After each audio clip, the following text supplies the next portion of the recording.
जय जय श्री राम। सनातन ज्योति YouTube channel आपके लिए लाया है कि कितनी प्रमुख परिक्रमाएं हैं और किस देवता की कितनी परिक्रमा करनी चाहिए। अगर आप ये जानना चाहते हैं तो वीडियो के अंत तक मेरे साथ बने रहिए। और अगर आपने अभी तक अगर हमारे वीडियो चैनल को, हमारे सनातन ज्योति यूट्यूब चैनल को सब्सक्राइब नहीं किया है तो सबसे पहले सब्सक्राइब कीजिए। इस वीडियो को अधिकाधिक शेयर कीजिए। परिक्रमाएँ किस प्रकार की होती हैं, कितनी प्रकार की होती है और किन देवता की कितनी परिक्रमा करनी है, ये जानना है तो आप मेरे साथ वीडियो के अंत तक बने रहिए। चलिए शुरू करते हैं। सभी ग्रह आप जानते हैं कि सूर्य की परिक्रमा करते हैं और सभी ग्रहों को साथ लेकर के सूर्य जो है वहाँ सूर्य की परिक्रमा करता है। भारतीय धर्मों में पवित्र स्थलों के चारों ओर श्रद्धा भाव से चलना परिक्रमा या प्रदक्षिणा कहलाता है, जो कि षोडशोपचार पूजा का एक अंग है। दुनिया के सभी धर्मों में परिक्रमा का जो प्रचलन है वो हमारे हिंदू धर्म की ही देन है। भगवान गणेश और भगवान कार्तिकेय ने सबसे पहले परिक्रमा की थी और परिक्रमा का चलन वहीं से माना जाता है। परिक्रमा मार्ग और दिशा कैसे होनी चाहिए? प्रदक्षिणा में व्यक्ति का दाहिना अंग देवताओं की ओर होता है। शब्द कल्प द्रुम में ये कहा गया है कि देवताओं को उद्देश्य करके दक्षिणाव्रत भ्रमण करना ही प्रदक्षिणा कहलाता है। आइए जानते हैं कि मुख्य परिक्रमाएं कौन कौन सी होती हैं। पहली परिक्रमा होती है देव मंदिर और मूर्ति की परिक्रमा करना। कुछ मंदिरों की परिक्रमा की जाती है और कुछ देवताओं की परिक्रमा की जाती है। जैसे देव मंदिर हुआ जगन्नाथपुरी की परिक्रमा, रामेश्वरम जी की परिक्रमा, तिरुअनंतपुरम की परिक्रमा। देव मूर्ति में शिव जी, दुर्गा जी, गणेश जी, हनुमान जी, विष्णु जी, कार्तिकेय जी और अन्य देवताओं की मूर्तियों की परिक्रमा करना। इसके बाद दूसरे नंबर पे आते हैं नदियों की परिक्रमा करना, जैसे नर्मदा जी, गंगा जी, सरयू जी, शिप्रा जी, गोदावरी जी, कावेरी जी आदि की परिक्रमा करना। इसके अलावा हमारे यहाँ पर पर्वतों की परिक्रमाएं भी की जाती है, जैसे गोवर्धन जी की परिक्रमा, गिरनार जी की परिक्रमा, कादमगिरी जी की परिक्रमा, तिरुमल्ले जी की परिक्रमा। इसके अलावा हमारे यहाँ वृक्षों की परिक्रमा भी दी जाती है, जैसे पीपल जी की परिक्रमा, बरगद की परिक्रमा करना।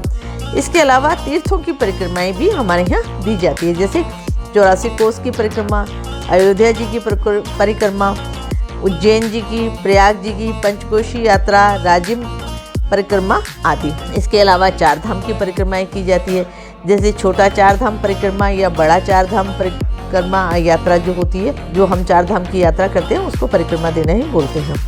इसके अलावा एक और परिक्रमा है जिसको भरतखंड की परिक्रमा कहते हैं, अर्थात संपूर्ण भारत की परिक्रमा करना।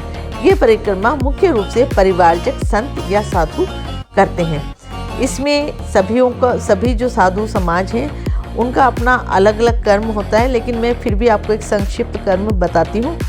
सभी साधु समाजों में अलग अलग विधान है, नियम है, लेकिन एक छोटा सा मैं आपको समझाने के हिसाब से बता रही हूँ कि इसमें पहले कर्म में सिंधु की यात्रा, दूसरे में गंगा जी की यात्रा, तीसरे में ब्रह्मपुत्र जी की यात्रा, चौथे में नर्मदा जी की यात्रा, पांचवें में महानदी की यात्रा, छठे में गोदावरी जी की यात्रा, सातवें में कावेरी जी की यात्रा, आठवें में कृष्ण धाम की यात्रा और अंत में कन्याकुमारी में इस यात्रा का अंत होता है। लेकिन मैंने पहले ही आपसे निवेदन किया है कि हर साधु समाज में इस यात्रा का अलग अलग विधान और नियम होता है। इसके अलावा विवाह परिक्रमा भी होता है। मनुस्मृति में विवाह के समक्ष जो अग्नि जो जलाई जाती है, उसके अग्नि को साक्षी मान करके वधू को और वर को दोनों को मिलकर के 7 बार प्रदक्षिणा करनी होती है, तभी विवाह हमारे यहाँ संपन्न माना जाता है। अब हम जानते हैं, ये तो हुई कि परिक्रमाएं कितने प्रकार की होती है। गृहस्थ जीवन की शुरुआत भी परिक्रमा से ही होती है, इसलिए परिक्रमा जो करना है वो हमारे जीवन का बहुत अभिन्न अंग माना जाता है। अब हम ये जानते हैं कि किस देव की कितनी बार परिक्रमा करनी चाहिए।